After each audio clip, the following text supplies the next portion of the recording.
Praise the Lord. दोस्तों, हम आपका स्वागत करते हैं आज सुबह की प्रार्थना में। और आज मैं आपसे बात करना चाहता हूं कि आपकी नागरिकता स्वर्ग की है। आपकी नागरिकता स्वर्ग की है और जब आपकी नागरिकता स्वर्ग की है तो फिर आपकी किसी भी प्रकार की हानि नहीं हो सकती।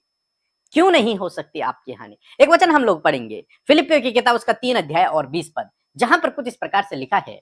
पर हमारा स्वदेश स्वर्ग पर है और हम एक उद्धारकर्ता प्रभु यीशु मसीह के वहां से आने ही की बाट जो रहे हैं।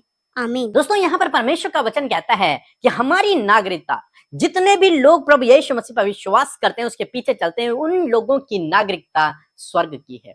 वो स्वर्ग के नागरिक हैं, वो स्वर्ग के सिटीजन हैं।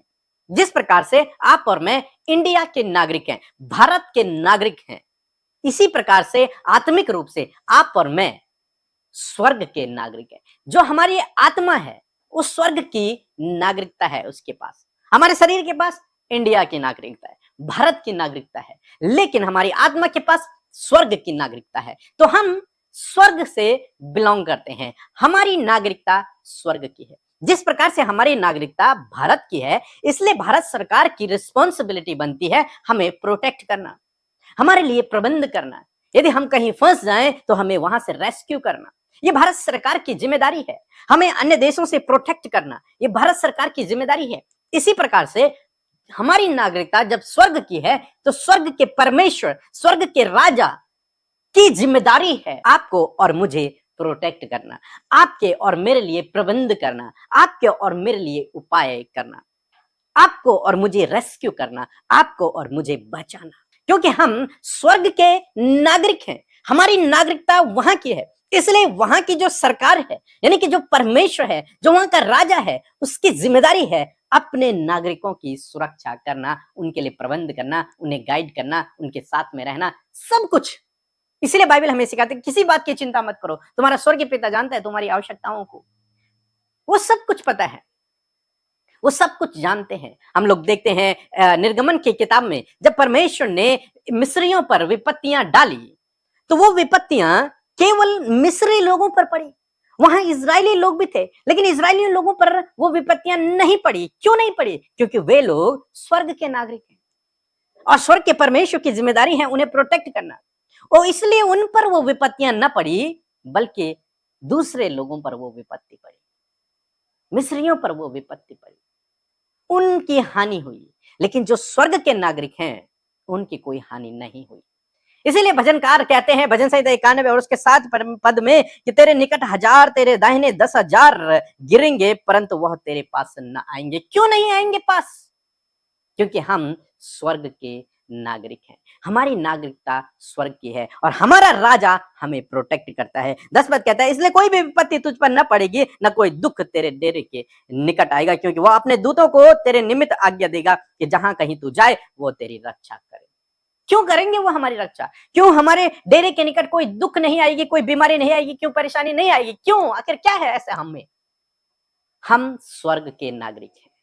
इसलिए आपको इस बात को अपने मन में बिठा देना है कि आप स्वर्ग के नागरिक हैं और स्वर्ग के राजा की जिम्मेदारी है कि आपको प्रोटेक्ट करे, आपके लिए प्रबंध करे, आपके लिए उपाय करे, आपकी सहायता करे, आपकी देखभाल करे, क्योंकि आप उसके नागरिक हो। आप उसकी संतान तो हुई, लेकिन आप उसके नागरिक भी हो।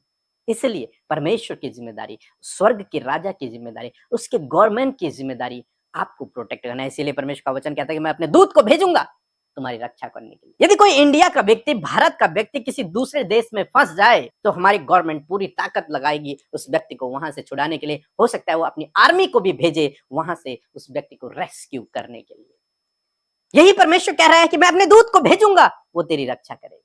क्यों? क्योंकि हम स्वर्ग के नागरिक हैं। आप स्वर्ग के नागरिक हैं, इसलिए वो आपको प्रोटेक्ट करेगा। आप स्वर्ग के नागरिक हैं, इसलिए वो आपकी हानि नहीं होने देगा। आप स्वर्ग के नागरिक हैं, इसलिए वो आपके लिए प्रबंध करेगा, आपके लिए उपाय करेगा। तो इसलिए दोस्तों, आज सुबह में मैं आपको उत्साहित करना चाहूंगा कि अपने अंदर इस बात को बिठा लें कि आप स्वर्ग के नागरिक हैं। क्यों? क्यों हैं आप स्वर्ग के नागरिक? क्योंकि आपने प्रभु यीशु मसीह पर विश्वास किया है और विश्वास के द्वारा आप परमेश्वर के राज्य में प्रवेश कर चुके हैं। आपकी नागरिकता अब स्वर्ग की हो चुकी है। इसलिए अब परमेश्वर की जिम्मेदारी है आपको प्रोटेक्ट करना, आपके लिए प्रबंध करना, आपके लिए उपाय करना, आपकी देखभाल करना। इसलिए अपने जीवन में आप किसी भी विषय के लिए चिंतित न होएं, डरे नहीं, घबराएं नहीं, निराश न होएं। ये हमेशा याद रखें कि मेरी नागरिकता स्वर्ग की है और परमेश्वर की जिम्मेदारी है मुझे प्रोटेक्ट करना, मुझे जीवित रखना, मुझे चलाना, मेरे आगे आगे चलना, मुझे गाइड करना, मेरे लिए उपाय करना, मुझे सिक्योर करना, मुझे रेस्क्यू करना, सब कुछ परमेश्वर की जिम्मेदारी है, क्योंकि मैं वहां का नागरिक हूं, क्योंकि मैं उसके राज्य का नागरिक हूं। यदि नागरिक की हानि हो जाए तो राजा के लिए ये बहुत गलत बात होगी। सब लोग राजा की नामधराई करेंगे, अरे ये अपनी प्रजा को प्रोटेक्ट नहीं कर पाया। इसलिए परमेश्वर अपने नाम के निमित्त आपके जीवन में कार्य करेगा, आपको प्रोटेक्ट करेगा। इसलिए नहीं क्योंकि आप बहुत अच्छे हैं, नहीं, इसलिए क्योंकि वो विश्वास योग्य है, इसलिए वो आपके जीवन में काम करेगा। सो प्रभु आपको इस वचन के द्वारा बहुत से आशीष दे।